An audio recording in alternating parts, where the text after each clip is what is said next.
nasa gitna po ng digmaan. Wala po tayo sa Luneta. Tayo po ay nasa digmaan.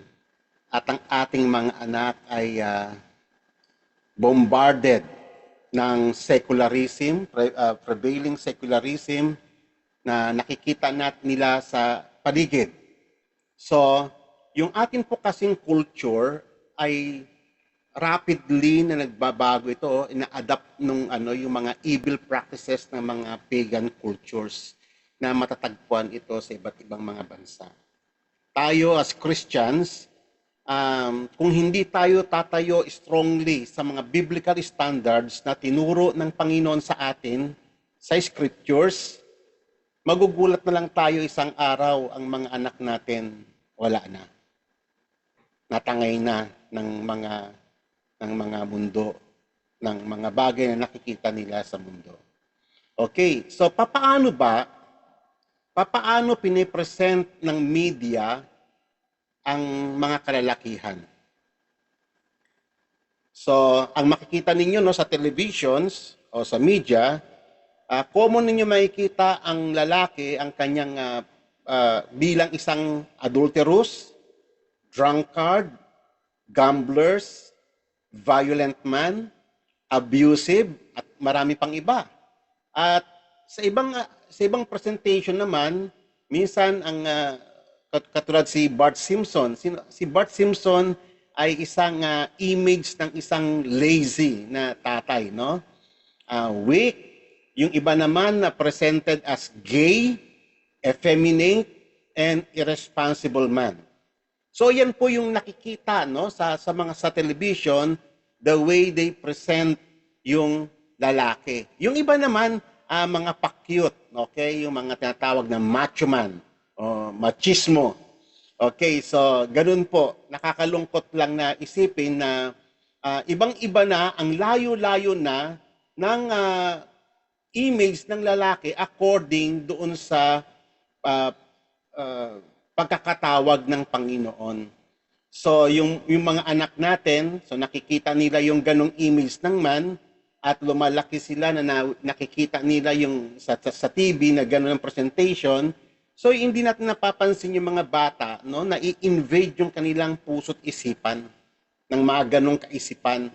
Kaya someday, magugulat ka na lamang yung pati mga anak natin, anak ng mga Kristiyano, magugulat ka, may mga ganon na rin. So, pero ang nakapagkataka rito ang church. Supposedly, dapat ang church ay aware siya sa changing culture. Dapat ang church ay aware siya sa ano yung godly culture. Meron naman talagang godly culture yung itinuro ng Panginoon sa atin Pero, ang nakakalungkot, marami sa mga Christians is naive, ignorant about this changing culture na ito ay nangyayari unti-unti at hindi natin napapansin ang mga anak natin ina-adapt yung mga different cultures na hindi nila nasasala kung ito ba ay tama o mabuti, ito ba ay safe o hindi. Okay, so ang isa pang nakakalungkot, yamang family yung ating pinag-uusapan, ay ang isa pang nakakalungkot yung mga parents. Yung mga parents, mga Christian parents, karamihan sa naobserbahan ko, inabandona nila yung kailang mga biblical responsibilities na tinuro ng Panginoon. At ipinasa na ito sa mga churches, sa mga schools, o sige kayo na magbahala mag-educate sa anak namin. So marami pong ako nakitang ganon. Hindi na nila ine-educate yung mga anak nila. Bahala na si teacher ganito ang magturo sa mga anak nila. Nasaan yung mga nanay? Nandoon pag nakaabang sa teleserye. Yung iba naman kung nakakalungkot makikita mo kung nasaan yung mga nanay. So, iyan po yung mga nakakalungkot. At iba naman, dahil ang nanay hindi na rin nagbabasa ng Bible, hindi niya na priority magbasa ng Bible, hindi niya na rin niya alam kung ano ituturo niya sa anak niya, so ipinasa niya na lang kay pastor yung responsibility niya. So yan po yung nakakalungkot na mga kaganapan na nangyayari po sa hanay po ng mga Kristiyano. At ang isa pang nakakalungkot dito, yung mga secular schools ang nag-shape ng minds and thoughts ng ating mga anak. Alam nyo ba sa mga schools, ang dami mga teachers na immorals? Minsan gustong-gusto natin pag-aralin yung mga anak natin sa university tulad ng mga state-sponsored universities. Na karamihan sa mga teachers doon is atheist, hindi naniniwala sa Diyos. May iba doon, mga skeptics, agnostics, no? So ang dami niya, no? Mga immorals, mga unbelievers. And yet sila, nagtuturo sila sa mga anak natin. At yung mga anak natin, nako-confuse sila kasi iba yung lumalabas sa bibig nila eh. Kaya ako po ito sinasabi kasi nangyari na rin po ito dito, no? Yung anak ko rin nag-aral din sa UP, yung mga pamangkin ko nag-aral din sa UP. Marami sa kanila na shatter yung faith nila kasi babagsakan lang sila ng mga question na kung totoong merong Diyos, bakit may mga ganitong nangyayaring mga evil sa paligid? Wala man lang siyang magawa. Ganon. So, yung mga ganong mga simple na mga arguments, hindi ito naihahanda sa puso ng mga anak. Kaya minsan, hindi nakapagtataka yung mga bata pagdating ng ina-abandon nila. Marami sa statistics ng Christians, yung mga anak nila, they don't follow yung faith ng mga parents nila. Realidad po yan.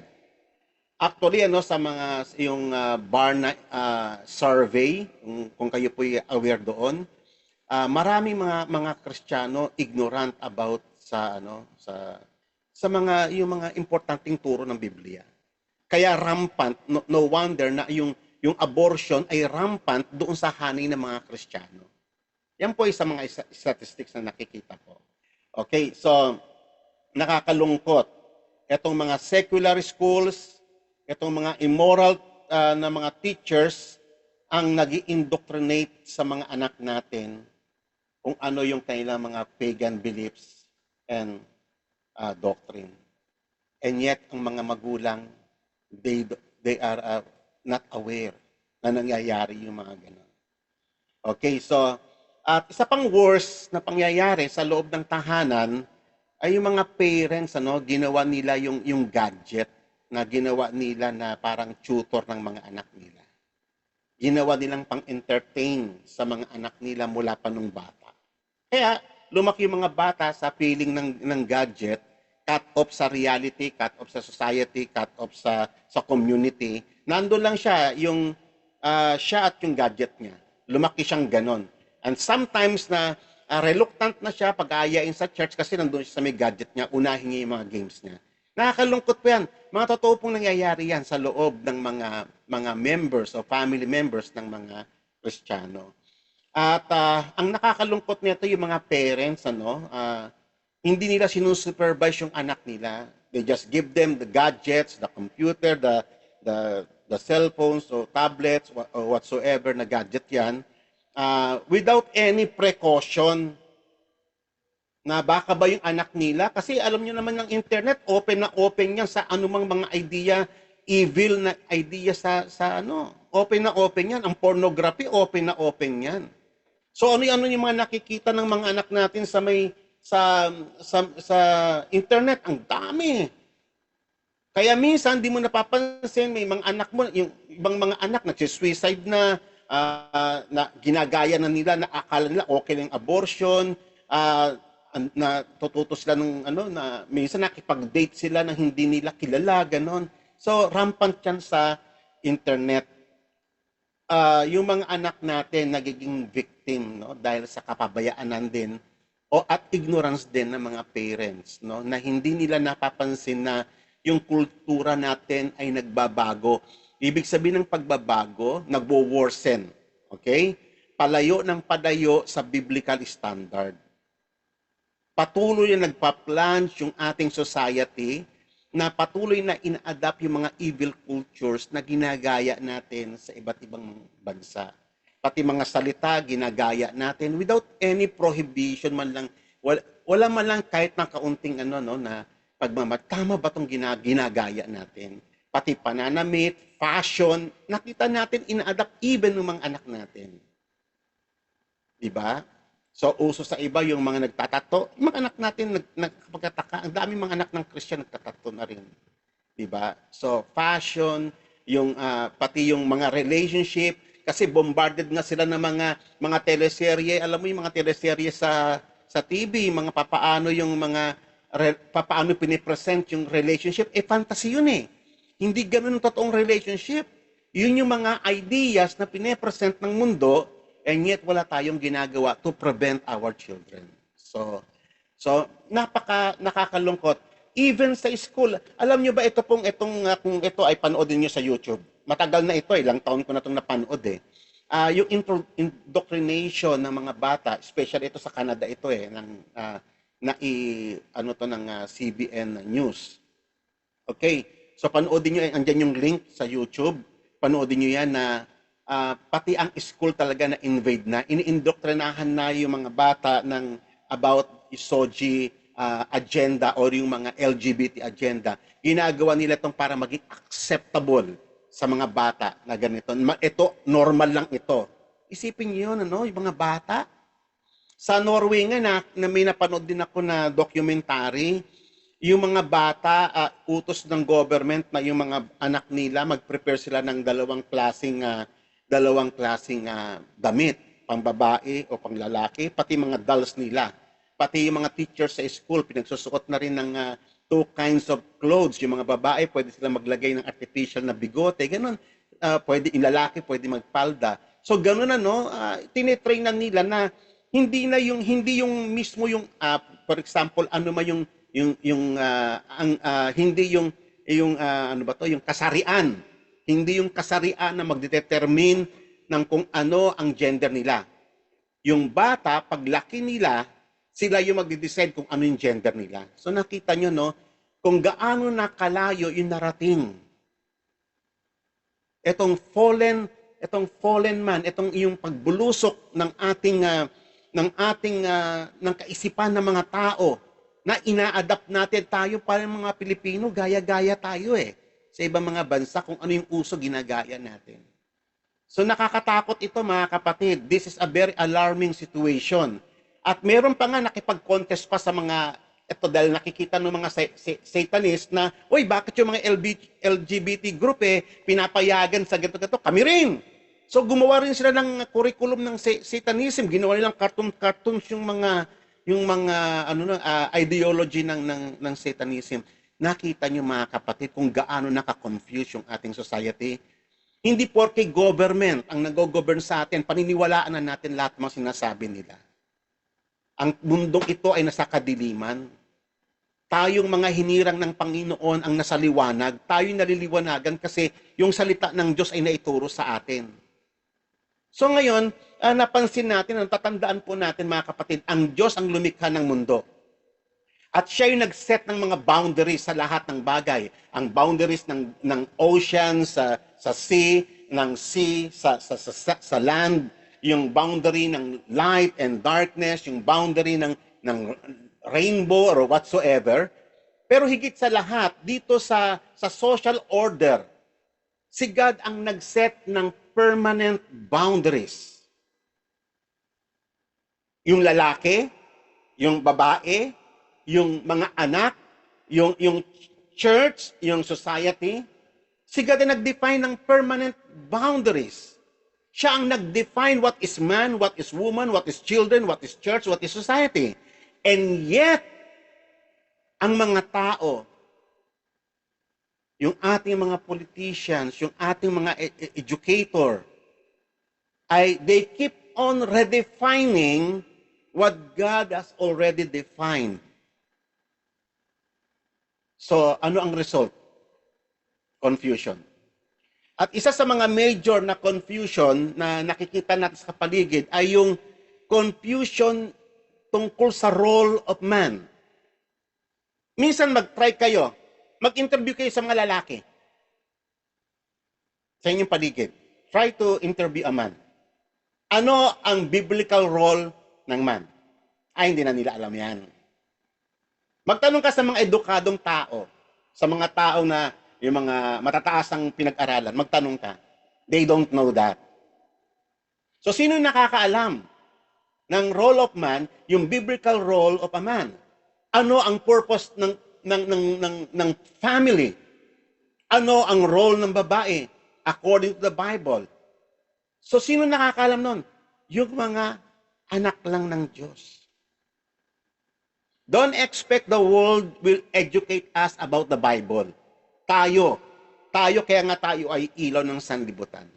Okay? So, vital, crucial ang role ng lalaki sa family, sa society, sa workplace, di ba? Napaka-crucial ng role na ginagampanan ng lalaki.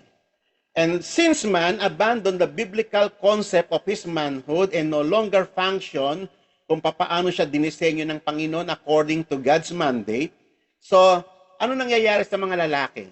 They abuse their authority, their masculinity, they abandon their masculinity, and some gave up their role to their wives. Di ba nakakalungkot?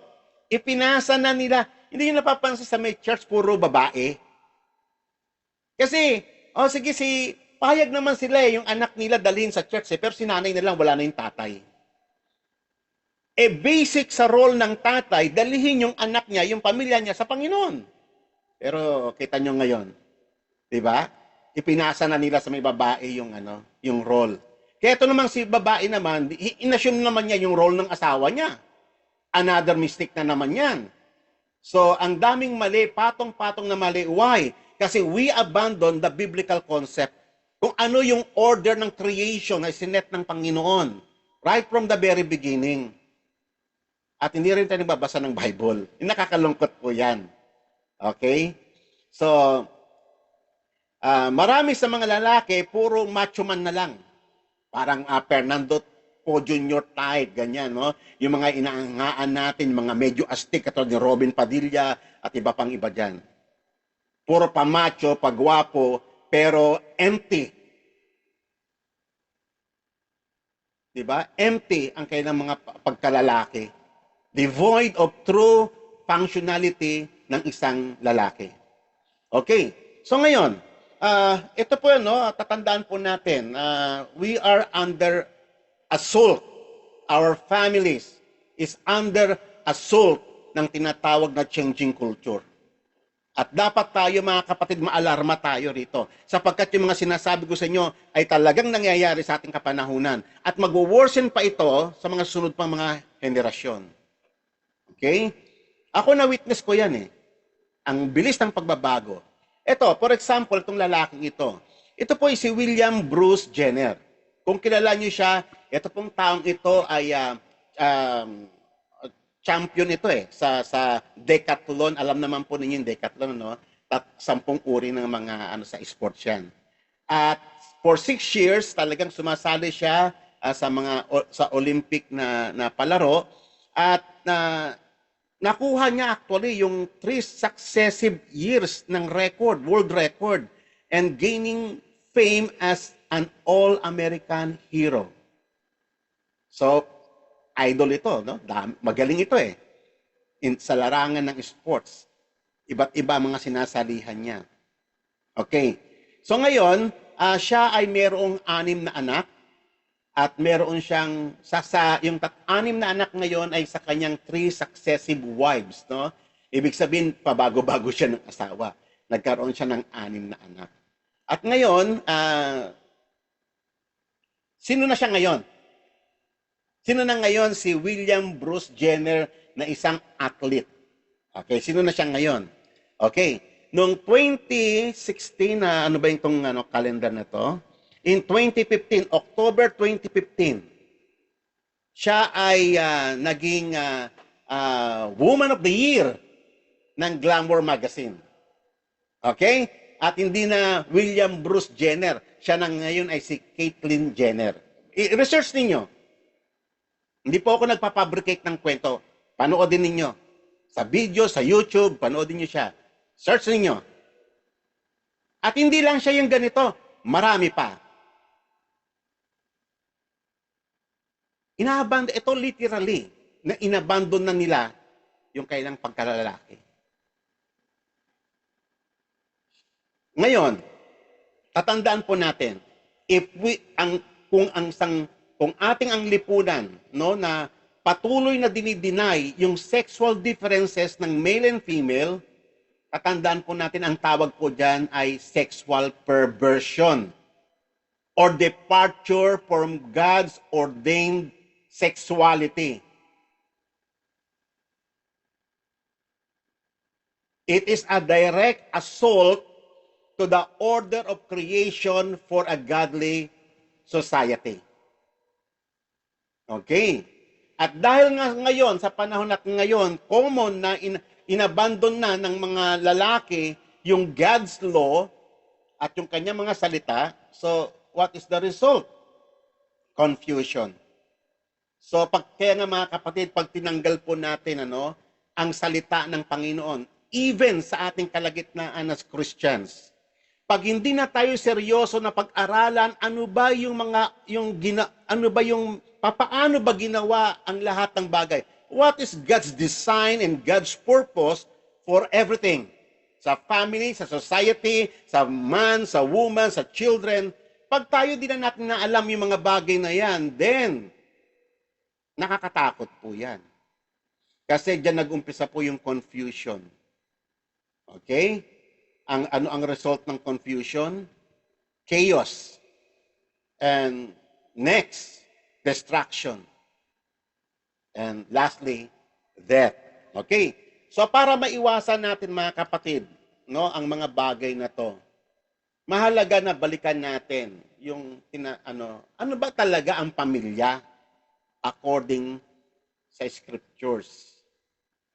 Paano nga ba sinet ni God? Ano nga ba yung kanyang purpose? Bakit niya in-establish ang family? Ano ba yung role? Ngayon kasi pag hindi mo ito inalam mga kapatid, kitang-kita naman natin sa loob ng tahanan ng mga Kristiyano. Minsan hindi na natin alam kung sino ang boss. Si lalaki ba? O si babae ba? Minsan si lalaki naman o over naman yung kanyang acting sa kanyang role ng pagiging lalaki. Wala na yung mga boundaries So balikan natin mga kapatid. Tatandaan po natin, may pagkakataon pa para ma-redeem yung man yung mga kapabayaanan, yung mga negligences natin sa ating mga responsibility. The only way para tayo ay matanggal sa chaos o sa confusion, wag nang mag-cause ng further confusion sa ating mga generations, ituro natin sa ating pamilya, tayuan natin yung mga biblical standards. Paano ginawa ni God ang lahat ng bagay? Alam nyo ba mga kapatid, ang family is central to the will of God? Central po yan. Why? Kasi yung family, yan yung pinaka-primary ng Panginoong Diyos para palaganapin yung ebanghelyo, yung kingdom of God. Nagpa-function doon ang family. Mamaya, pag-uusapan po natin yan. Okay. So for the meantime, balik tayo sa Genesis chapter 1, verses 27 at 28. Ano yung mind ni God in creating man? God created man in His own image. In the image of God, He created him. Male and female. He created them. God blessed them and God said to them, "Be fruitful and multiply and fill the earth and subdue it. And rule over the fish of the sea and over the birds of the sky and over every living thing that moves on the earth." So nakita po natin, dito pa lang sa umpisa, nakikita na natin what is God's purpose. Okay? For the family. Nag-start sa basic unit ng family, the husband and the wife. And then, later on, the children. Ginawa ni God lahat ng ito for a purpose. Ginawa ni God ang family not only for procreation, hindi lamang para mag-multiply. Sineserve ng family yung purpose niya, yung establishment ng kingdom of God here on earth. Kaya nga mga kapatid, bago tayo magpatuloy, kung tayo, we confess, we claim that we are Christians, and yet, wala sa mind natin yung establishment ng kingdom of God sa loob ng ating tahanan, may malaki tayong failure. May malaki tayong pagkukulang. Kasi iyon yung pinaka-basic. Basic knowledge about family. The kingdom of God. Diyan nag-start ang kingdom of God. Kaya nga pag ako nagkakasala, ko sinasabi yan eh. Okay? Lahat ng bata doon sa pamilya ay dapat maturuan, ma-educate, ma-disciple about the kingdom of God. Okay. So ngayon, dito nakita natin no na there's only two types of gender. Dinefine ni God. Gender is distinctively defined by God. There are only two kinds of sexes. Hindi po tatlo. Ngayon, LGBTQ plus RSTUVWXYZ. Walang katapusan. Padami ng padami. Pati sila lito na rin sila eh.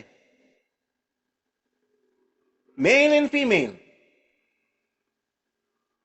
Ang nakakalungkot, may mga Christians, no, may mga churches na inabandon na rin yung idea na ito ng Diyos. Nakakalungkot. Sorry po ha mga kapatid. Sorry po kung isa ang church ninyo sa mga ganong idea na ine-embrace yung yung agenda ng LGBT. Mahal po natin sila. Nais ng Diyos din silang maligtas, but hindi natin sasang-ayunan yung kanilang perversion. It is evil. It is rebellion against the order of God. Male and female, there's no third sex. There is no mistake in the creation of God. Hindi po nagkakamali ang Panginoon. Ang tao lang ang lumayo sa order ng creation ng Diyos. Ngayon ang nangyayari, ang gender ngayon is a matter of personal choice. Ang tao na nagde-decide kung ano ang gender na gusto ko. Regardless kung ano talaga ang iyong kasarian. Hindi na yun ang nagde-determine. Feeling ko babae ako, so babae ako.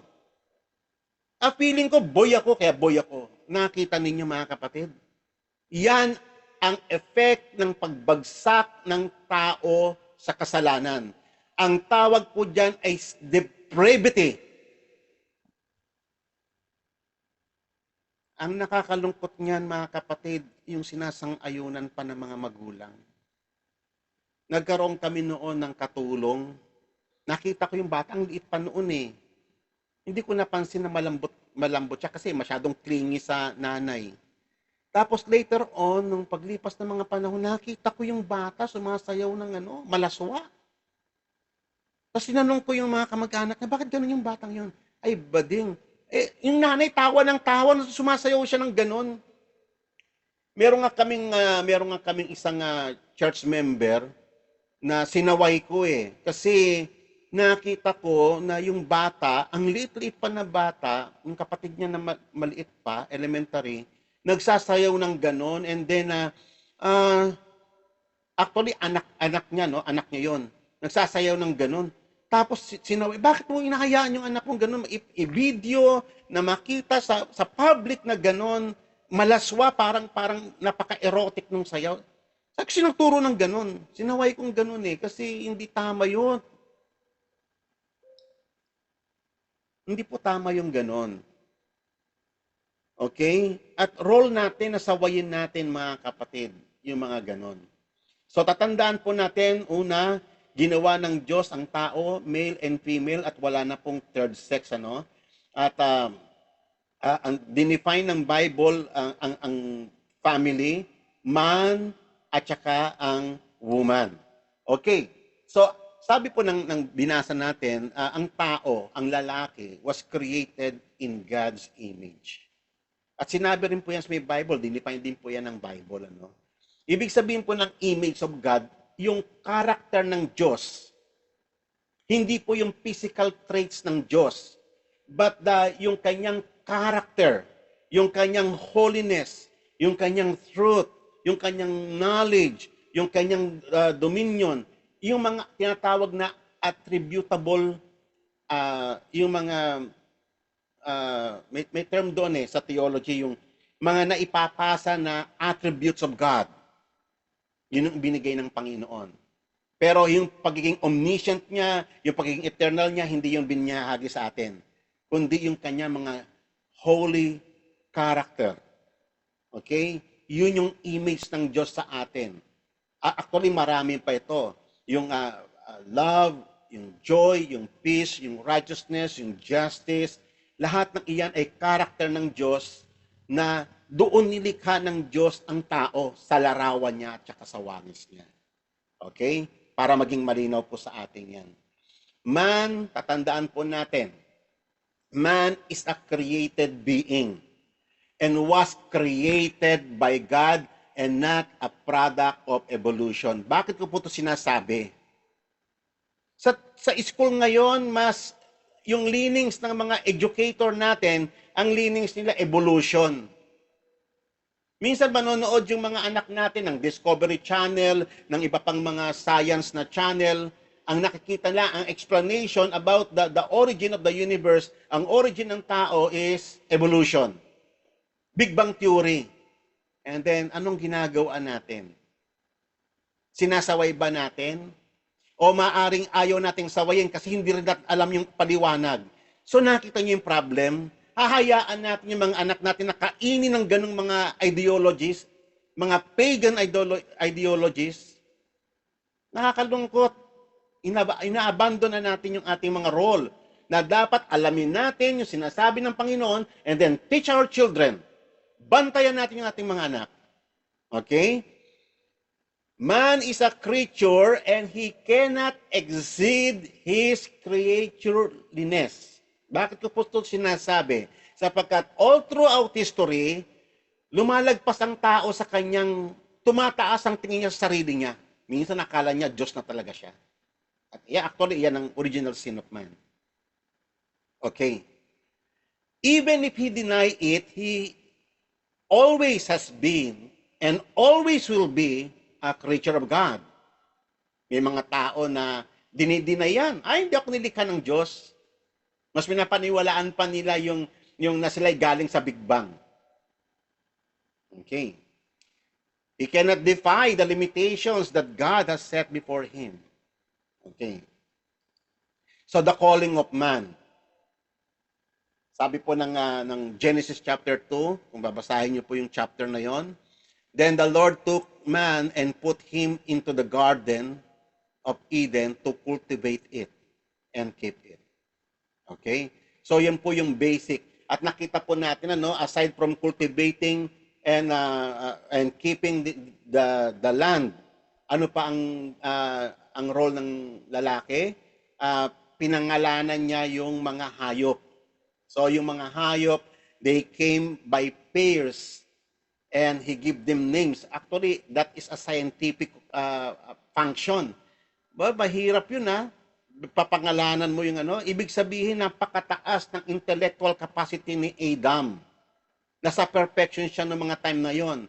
Paano pinipresent ng mga libro ang tao? Nag-start siya na parang caveman na napaka-innocent niya, napaka-ignorant. Ganon. Samantalang ang Bible na i-present ang tao na fully matured man, intellectual. Actually, scientific yung ang mind ni Adam. So napansin niya lahat ng mga hayop na pinapangalanan niya, they come in pairs. At doon, alam niyo po ba yung creation ng babae, hindi naman kaagad ginawa ng Diyos ang babae agad Kung titingnan niyo yung Bible. Nag-function muna, hinayaan muna ng Diyos ang lalaki na mag-function sa kanyang role. Sa kanyang dominion mandate. Kasi iyan ang role ng lalaki. The exercise of dominion under God is primarily the development of the kingdom of God on earth. Yan po actually. Yan po yung original na idea kung bakit hinirang ng Diyos ang lalaki. Magpahanggang ngayon, sa loob ng tahanan, sa loob ng church, yan ang role. The development of the kingdom of God, the propagation of the kingdom of God. Kaya nga binibreak ko yung idea sa loob ng mga churches na akala natin ang church ay parang sarili nating No. Hindi ating yan, hindi natin pagmamay-ari yan, sa Panginoon yan.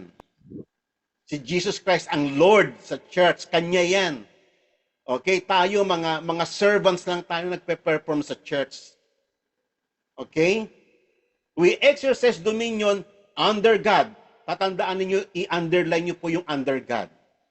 God has given us authority to exercise for godly rule. Uulitin ko, yung authority na binigay ng Diyos, especially sa lalaki, is for godly rule. Okay? Hindi po yan para i-abuse. Kasi pag hindi natin na-educate yung mga lalaki, pag hindi natin na-educate yung mga upcoming na mga leaders ng church na lalaki, aakalain nila na kaya sila yung parang boss-boss lang sila sa loob ng kanilang mga tahanan. Dapat makita po nila yung godly rule. They were given authority to exercise dominion under God. Okay? That's the mga important words po yan. At ang purpose is development of the kingdom of God here on earth. Okay? So the secondary purpose of the godly dominion is the development of man himself. Ma-develop ang tao and the earth by means of work na binigay ng Panginoon, lahat ng strength, lahat ng potentials, lahat ng resources na binigay ng Panginoon, magpo-prosper ang tao, ma-develop niya yung kanyang mga capabilities, and it heightens man's life and service under God. Okay. So yung Garden of Eden, nung una, nag-start sa Garden of Eden, pero sa Book of Revelation makikita nyo ang paradise restored. So sa fall of man, yung paradise na lost because of failure ng unang tao, but in the Book of Revelation pinakita doon yung paradise restored. At hindi na siya yung luntian, hindi na siya yung garden. Siya po ay kingdom of God na. Okay? Basahin ninyo yung Book of Revelation, maintindihan ninyo sinasabi ko. Okay, so tatandaan po natin, yan po yung purpose of man. Kaya nga, sabi ko nga po kanina, man plays a very significant role in the family and in the society as well as inside the church. Failure of man means failure of the family and of course of society. Minsan gusto nating baguhin yung society. Gusto nating baguhin ng Pilipinas. Akala natin ang pagbabago mag-start doon sa mga presidente sa eleksyon. Mali. Nag-i-start ang culture, ang tradition sa loob ng tahanan. Sapagkat doon nag-i-start ang kingdom of God. Meron tayong maling orientation. So, pag nag-fail ang man sa loob ng tahanan, definitely, mag-fail din ang society as well as the church. Sapagkat doon nag-start sa may family. Okay? Kaya nga isipin ninyo, no, anong tawag natin sa lalaki? Sa Tagalog, haligi ng tahanan. O pilar. Yung mga beam, yan po yung pagsasalarawan ng role ng lalaki. Isipin nyo, pag may failure ang lalaki, panigurado magko-collapse ang tahanan. Kasi major component siya, vital component siya ng isang structure. Okay. So, kailan binigay ng Diyos ang babae? Hindi naman agad sabay na nilikha ng Diyos. Basahin ninyo ang Genesis chapter 2. Hindi sabay na ganon. So, nauna muna, binigyan muna ng assignment ni God si lalaki. O sige, magtrabaho ka. Ito yung nature ng trabaho mo. I gave you authority. I gave you all the wisdom, all the potentials. Magtrabaho ka muna. And then, sabi ko nga sa inyo kanina, na-observe ni Adam na lahat ng mga hayop, pinapangalanan niya. O, ito aso, lalaki at babae. Ito usa, lalaki at babae. Nakita niya na walang suitable para sa kanya. At saka sinabi ng Panginoon sa verse 18 ng chapter 2, then the Lord said, it is not good. It is not good for man to be alone. Ibig sabihin, man is incomplete without the woman. Ang babae ay regalo ng Diyos sa lalaki for a purpose. It is not only limited for sexual purpose. Bagamat integral part yun. But that is not the primary purpose of God. Not only for multiplication, not only as procreation. Kaya nga sabi ng Panginoon, I will make him a helper. For what? A helpmeet for what? For dominion mandate. Kasi binigyan ng Diyos ang lalaki ng assignment at kailangan niya ng katuwang. A helper fit for him. A helpmeet suitable for him. O mga lalaki, nagko-complain ba kayo sa inyong mga asawa? Ang sabi ng Panginoon, ang asawang binigay niya sa atin is perfect fit. Suitable. Amen? Kaya nga, ako nakita ko no, sa buhay ko, binigyan ako ng Diyos ng asawa na talagang suitable talaga sa akin. Kasama ko siya, katuwang ko siya sa lahat ng task na binigay ng Panginoon sa akin. Sa pag-raise ng family, sa mga decision making, sa lahat ng trabaho, sa role ko as a pastor sa church, ang laki ng role na ginampanan niya. Naging complete ako dahil sa kanya. Regalo ng Diyos ang asawa. Hindi po siya kaaway. Amen? Hindi po siya karibal. Kasi sinasabi ko po ito, nangyayari po ito, yung mga ganito mga bagay. Nagiging, ang tingin niya na sa asawa niya, rival. Okay? So, the Bible does make it clear that the normative standard of marriage is monogamy. It means one man, one woman. Kasi ngayon, nakita naman po ninyo ang perversion. Okay? Polygamy and same-sex marriage are perversion of God's original purpose.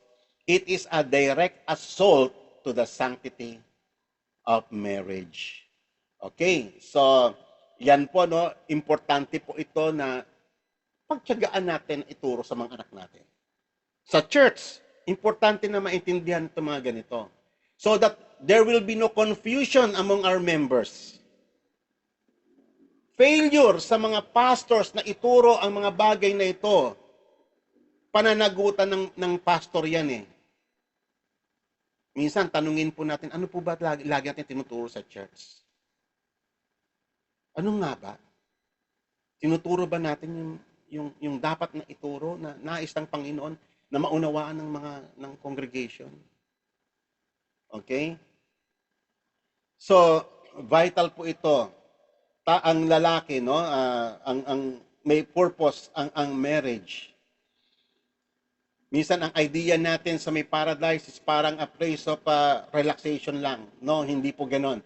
It is a place of work where man could exercise his functions, God-given functions.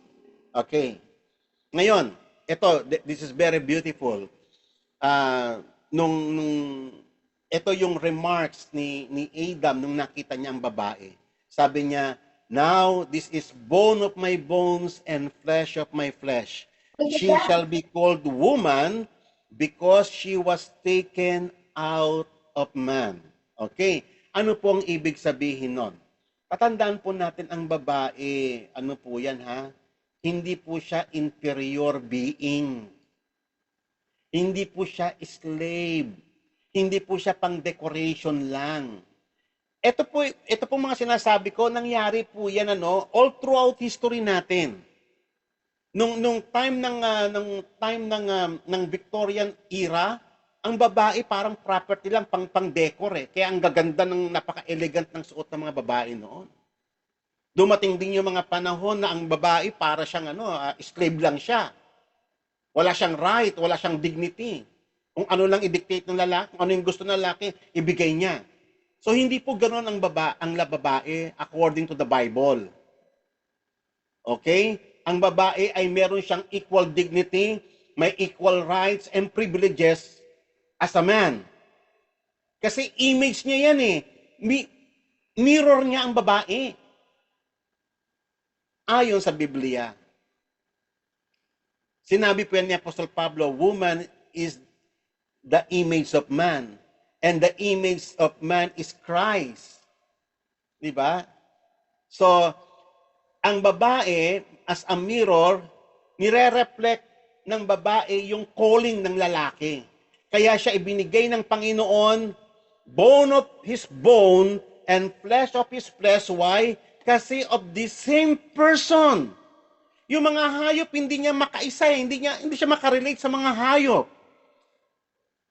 Hindi sila person, and yet itong babae, the same person, galing mismo sa kanya. Okay? The same person.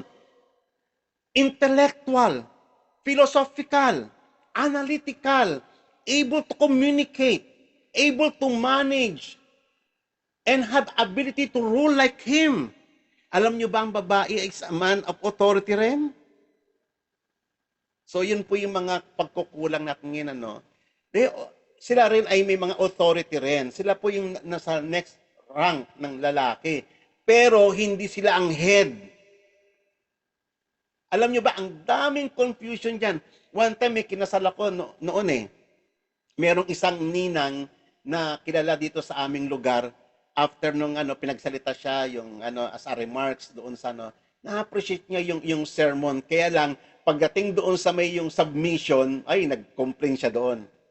Hindi niya ma-accept na dapat siya mag-submit sa authority na lalaki. So nakita ninyo mga kapatid, pag hindi natin to tinanggap ang katotohanan ito, eventually magpo-fall down ng iyong household.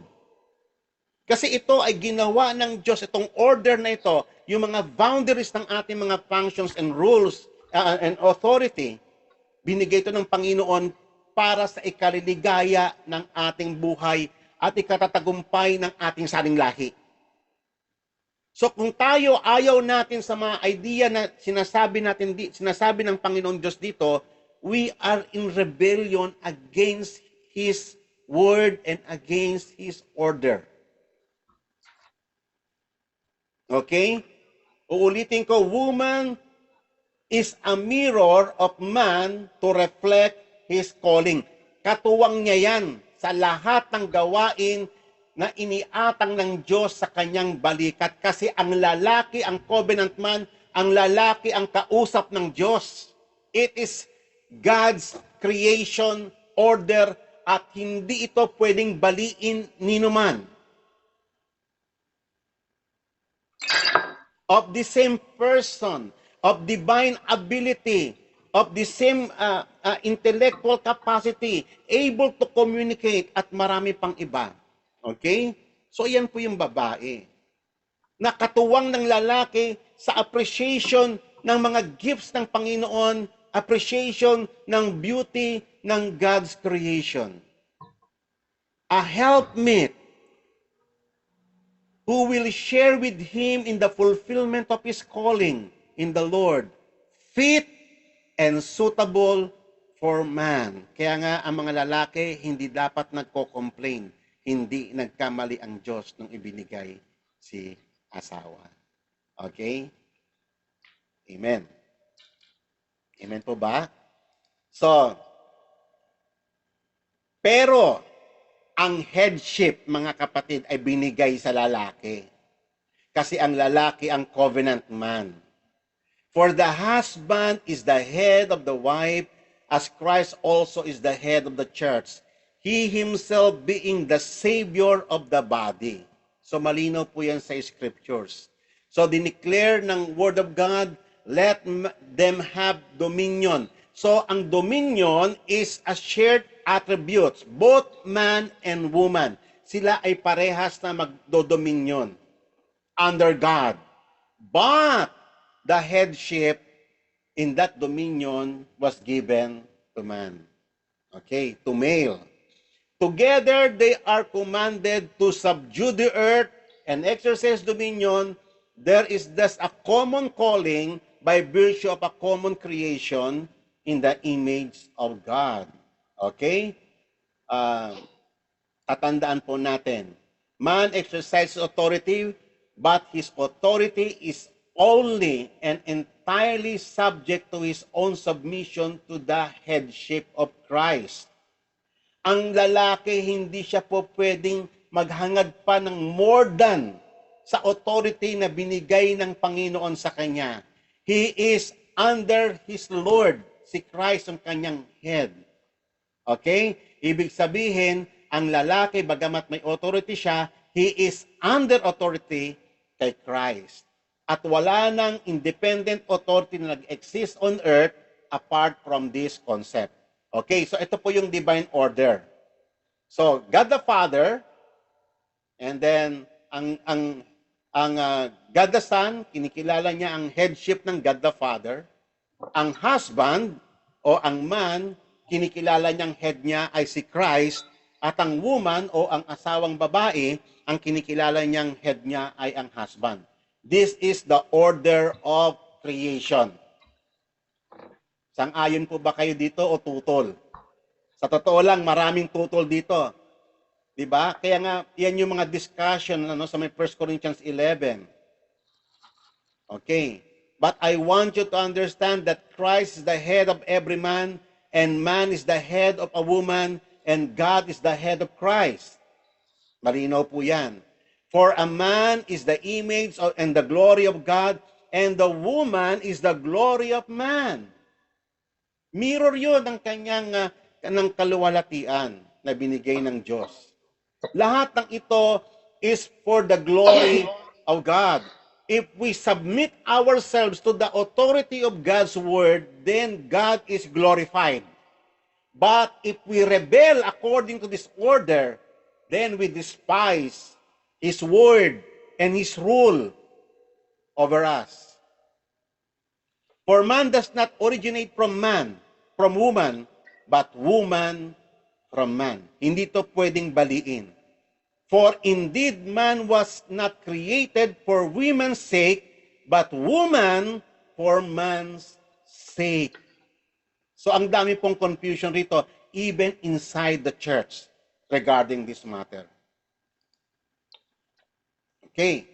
So, kaya nga ang sabi sa Genesis 2, verse 24, for this reason, a man shall leave his father and his mother, and be joined to his wife, and they shall become one flesh. Pero alam nyo ba mga kapatid, nakakalungkot. Ito nakita ko rin to even sa church namin, sa mga church member, na kapag nag-asawa na yung mga anak nila, sa sobrang closeness ng family, ayaw niya mapapahiwalay yung mga anak niya kahit na may mga pamilya na. Gusto nila na sa tabi pa rin nila yung mga anak nila. That is wrong. Hindi po ganun yung order.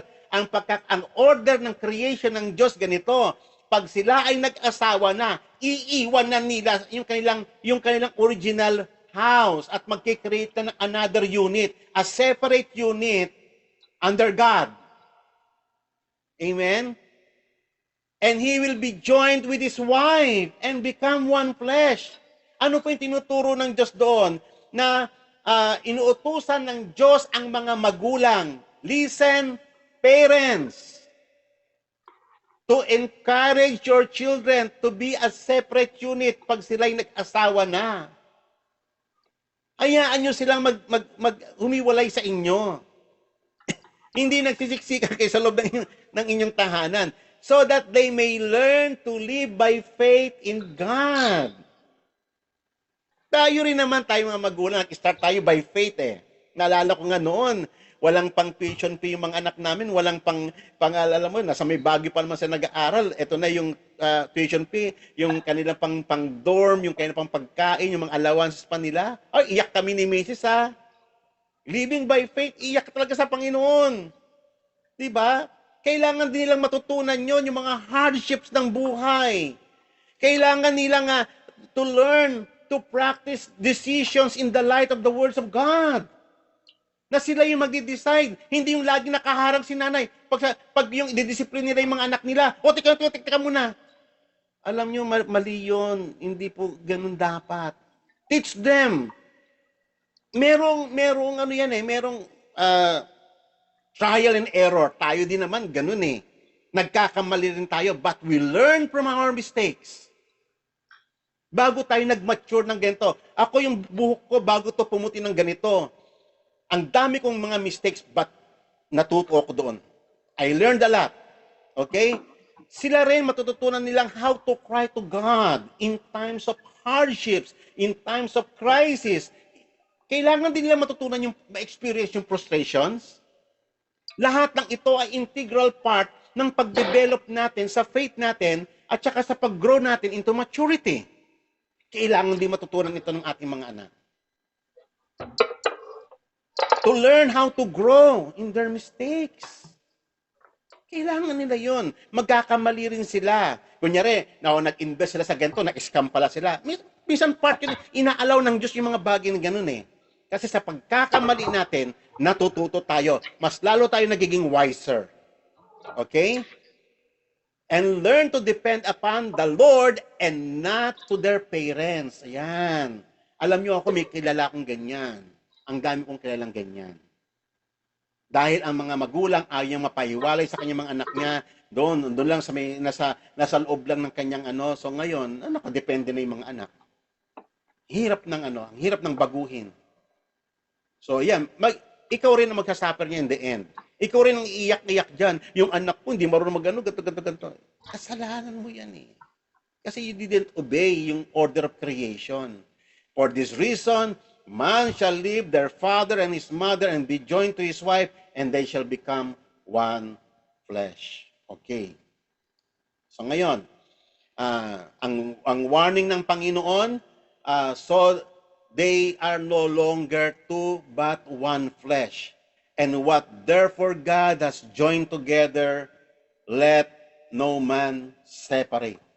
Bakit po ayaw ng Diyos na maghihiwalay ang mag-asawa? Kasi it means destruction of God's purpose for the family.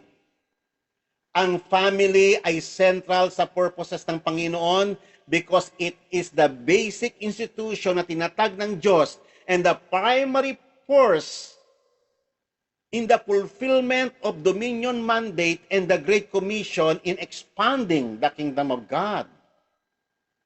Yung mga anak natin, later on, pag sila'y na-educate sa Panginoon, pag sila'y na-disciple ng tama sa Panginoon, sa kanyang mga salita, sa mga purposes ng Panginoon, eventually, dadalhin niya ng Panginoon kung saan man. And then doon, mag-expand ang kingdom of God, saan mo sila dalhin. Okay? So, it is a means of evangelism. Minsan, kas tayo, akala natin ang evangelism mag-start sa loob ng church. Wrong. Alam nyo ba, ang tahanan, ang unang-unang church ng anak natin. Ang unang-unang pastor ng mga anak natin ay si tatay, hindi po si pastor. Nakakalimutan po natin yung mga katotohanan iyan. Okay. Ulitin ko, the beginning of the kingdom of God is inside the home. So, i-define po natin ang mga bagay-bagay. I-define po natin, according to the scriptures, ano ba yung mga covenantal duties natin. Unang-una, ang wife is the covenanted partner of a husband. Pag sinabing covenanted, humarap sila sa altar ng Panginoon, ikinasal sila, yan po yung husband and wife. Kasi usong-uso na ngayon yung mga akyat bakod. Alam niyo naman ibig kong sabihin nun. Wala nang kasal-kasal, mag-live-in na lang. Cohabitation ang terminology dyan ng law natin. Wife, ang wife and husband ay mga taong ikinasal sa harapan ng Diyos, witness ng mga tao sa paligid. Okay. A helpmeet fit for her husband. Pangalawa, ano ang mother according to the scriptures? Mother is the person who is given the responsibility of raising godly children. Guhitan niyo po yung godly children. Hindi lang po tayo nag-aanak. Hindi lamang yung dumadami yung anak natin. Dapat yung mga batang iyon, lahat sila ay natuturuan na matakot sa Diyos. Mga God-fearing children. Okay? And what is the father? Father is the head of the household, hindi po si nanay. Okay? Who is given the authority to govern the family under God. Kaya importante yung guhitan yan, under God. Ang tatay ay wala siyang ibang authority except under God. Okay? Kaya hindi niya po pwedeng i-abuse ang kanyang authority. Hindi siya pwedeng mag-go beyond doon sa authority na binigay ng Panginoon. It is for godly rule. Amen. Okay, kaya nga napaka-critical, sabi ko nga po sa inyo, ang role ng isang tatay as a covenant man. Okay, ang trabaho niya is building a kingdom of God sa loob ng tahanan. Sabi nga ng Genesis chapter 18 and verse 19, ito po si Abraham, ano? For I have chosen him that he may command his children and his household after him to keep the way of the Lord. Sa papaanong paraan nila ikikip ang way ng Panginoon? By doing righteousness and justice. Ang tanong dito, mga tatay, anong alam natin sa justice and righteousness of God?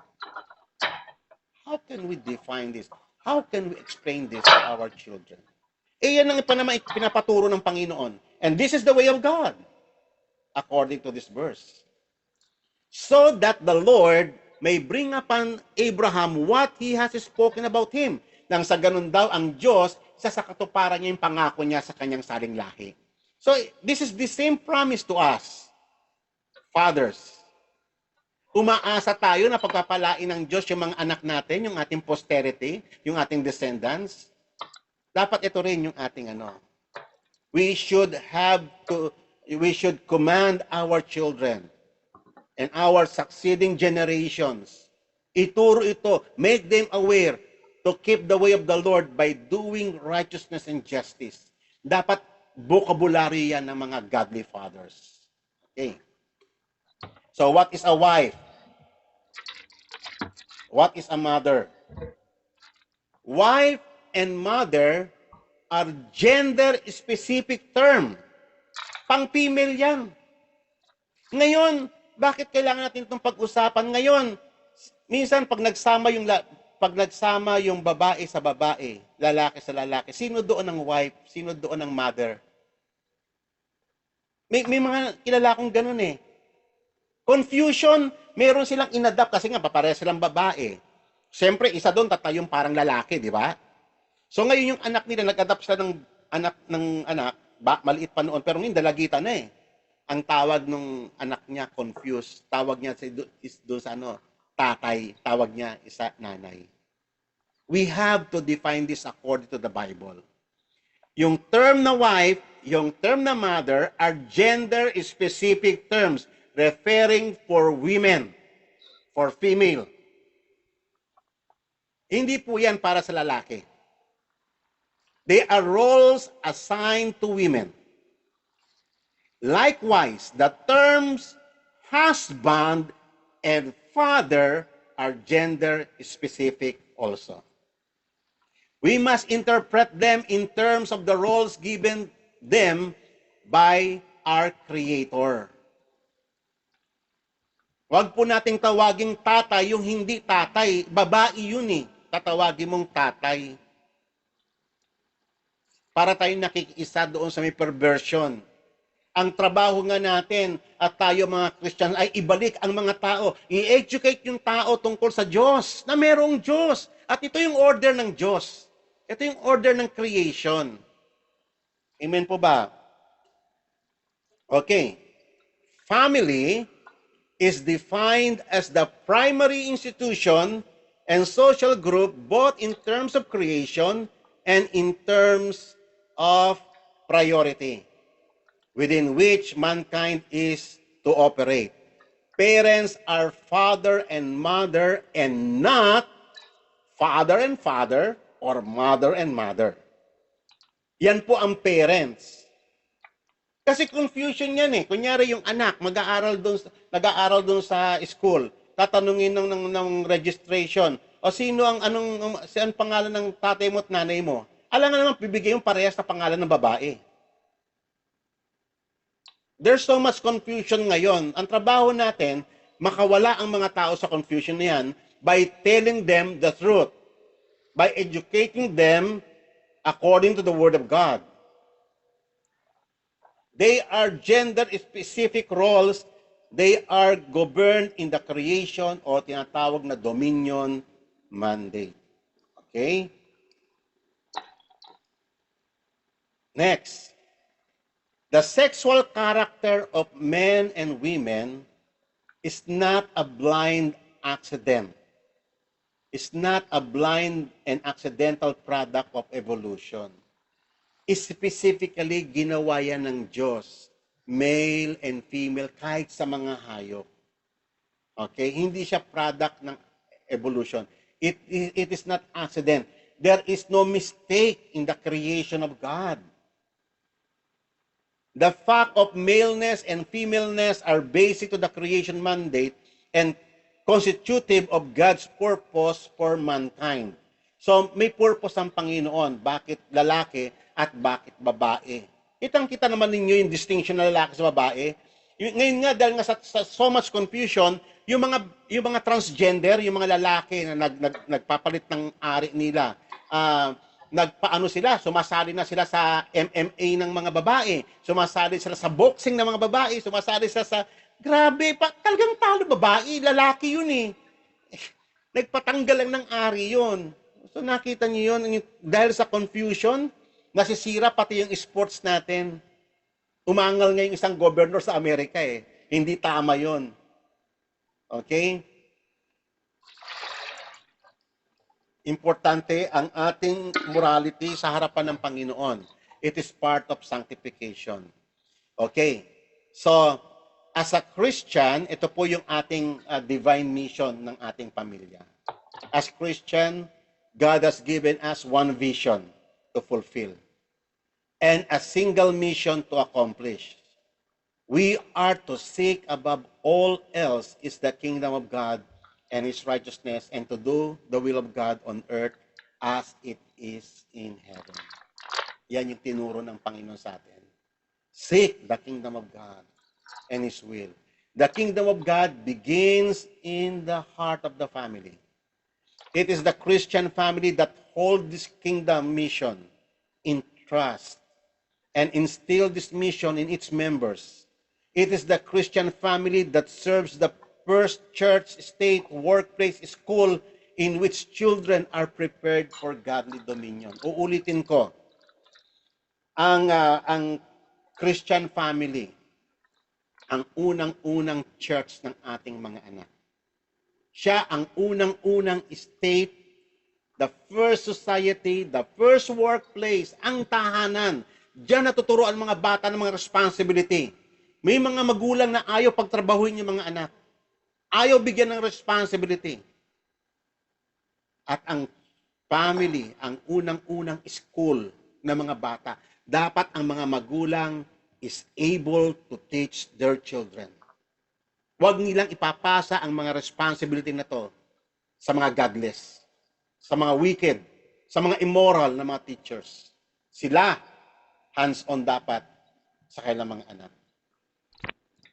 Children are prepared for godly dominion inside the family na tinatawag nating tahanan. Finally, this is my last slide. Therefore, Christian parents are called to establish kingdom-driven families. Pag sinabi kong kingdom-driven, we are talking of the realm of our Lord Jesus Christ. And He is our Lord and King. Okay? They are to build a home for God. Ang tahanan natin ay hindi lamang para sa atin. It is a home for God. A house that is dedicated to the service of the King and His kingdom. Children must be raised in godliness, trained in righteousness, and prepared as holy vessels for God's glory. Ang priority ng ating family is God's priority. Uulitin ko, God's priorities is our family's priorities. I pray, mga kapatid, na itong maikling pag-aaral natin ay nakatulong sa inyong lahat. Pagpalain po nawa kayo ng Panginoon at tayo po ay manalangin. Hallelujah. Purihin ka, O Diyos, sa gabing ito. Salamat po, O Lord, sa pag-aaral ng iyong mga salita. Nawa, Panginoon, convict the hearts of your people upang kami ay manumbalik sa iyo. Manumbalik sa iyo mga salita. Manumbalik kung papaano mo itinatag ang lahat ng bagay. For all things you created them, Father God, for your glory and for your pleasure. Father God, forgive us sa aming mga pagkukulang. At salamat po, O Lord God, sa mga tatay na ni-raise mo for godly purpose, at as well as sa mga nanay na inappoint mo for godly purpose. Lord, help our nation to rise in your righteousness and justice according to your ways. Bless us, O Lord God, and all these listeners, O God, that may your words richly dwell in their hearts now and forevermore, in Jesus Christ, our Lord and Savior. Amen. God bless you all po. Pwede po bang paki-request na